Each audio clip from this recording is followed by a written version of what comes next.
समस्थियाव दिनै मोनथाम मोनब्रैसो खामानि लानानै आङो फैदों आरो बाहाय नैबे 2021 आरो 22 बे बोसोरनि जोंनि बाजेटआव स्पर्ट्स डिपार्टमेन्टनिफ्राय कदमतला हाई स्कुल बेहाय आरो ओमफ्राय अदालबारि बे गामि बे मोननैयावहाय जोङो मिनि पेभिलियन एबा मिनि गेलारि जों बानायनाय जादोंमोन मोनसेयाव 12 लाखै बेखौ जोङो दिनै मुसलपुर समस्थिनि एबा जोंनि बिटिआरनि मानगोनां इएम राकेश ब्रह्म बिथांखौ लाफानानै आङो बे मोननैबो मिनि गेलारिखौ बेखेवना होनाय जाबाय आरो सेरिकालचार डिपार्टमेन्टनिफ्राय एसअपिडि नि गेजेरजों जोङो एम्फौ फिसिग्रा बिथांमोननो 10,000 अनसुंथाइ होनाय जायो बेखौबो नैबे मुसलपुर आरो तामुलपुर जिल्ला बे मोननै जिल्लानि गासै 27 एम्फौ फिसिग्रा आबादारिनो साफायाव 10,000 जोङो अनसुंथाइखौबो जोङो राननानै होनाय जाबाय जोंनि बिटिआर सरकारनि एबा जोंनि बिटिआरनि गुबुन गुबुन बिफान बायदि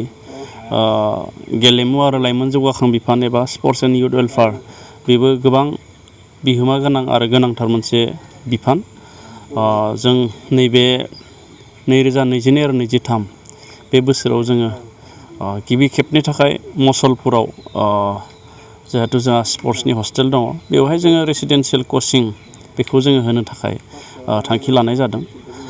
बेवहाय जोङो गुबुन गुबुन जिल्लानिफ्राय जोङो गेलेगिरि बिथांमोनखौ जोङो सायख'नानै बेवहाय सरकारनिफ्राय रेसिडेन्सियेल कचिं जों बेखौ होनो थाखाय थिरांथा लानाय जादों आरो फैबाय थानाय 2023 मायथाइयावहाय जोङो बेबि लिग 8 बोसोर उन्दै बिनि खुदियाफोरनि जोङो बेबि लिग जोङो होनो नागिरदों आरो बे बेबि लिगखौ जोङो मोनसे एकाडेमि स्पर्ट्स एकाडेमि जोंहा जिहेतु उदालगुरियाव जानो थांगासिनो दङ बे स्पर्ट्स एकाडेमियाव जोङो लाखिनानै फोरोंनायनि जि बेबस्था बे बेबस्थाखौ खालामनो थाखाय जोङो सावरायबाय थानाय जादों आरो जेसेबांखिनि जोंहा समस्ति दङ बिटिसिआव मोन 40 बे 40 समस्तियावबो चिफ सारा मोनसे थांखि लादों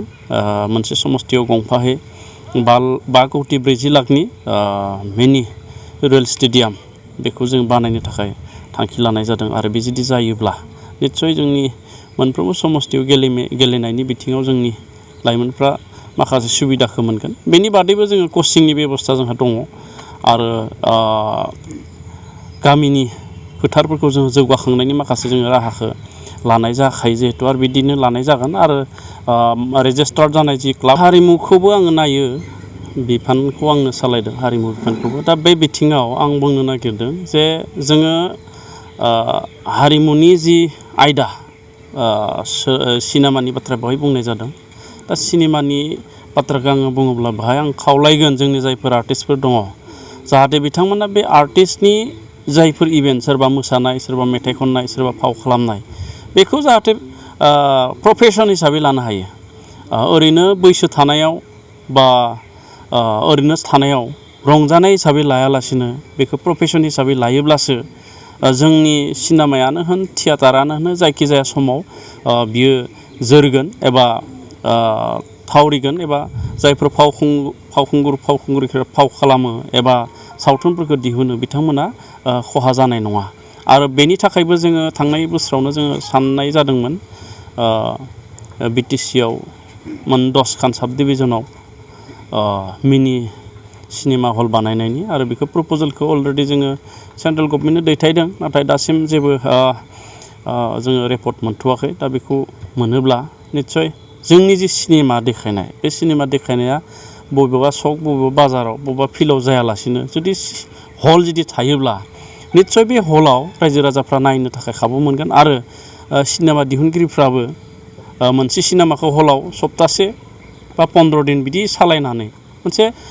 मुलाम्फा खालामनायनि राहाखौ मोनगोन दा बेखिनि खामानिखौ जोङो मावनो थाखाय हारिमु बिफाना थांखि लानाय जादों जोबोद गोजोनथाव बाथ्रा आङो 600 फिल्म प्रडाक्सन जायफ्रा खालामबाय बा जायफ्रा फावखुंगुर खालामबाय बिथांमोनखौ आङो बिटिआर सरकारनि हारिमु बिफाननि जानानै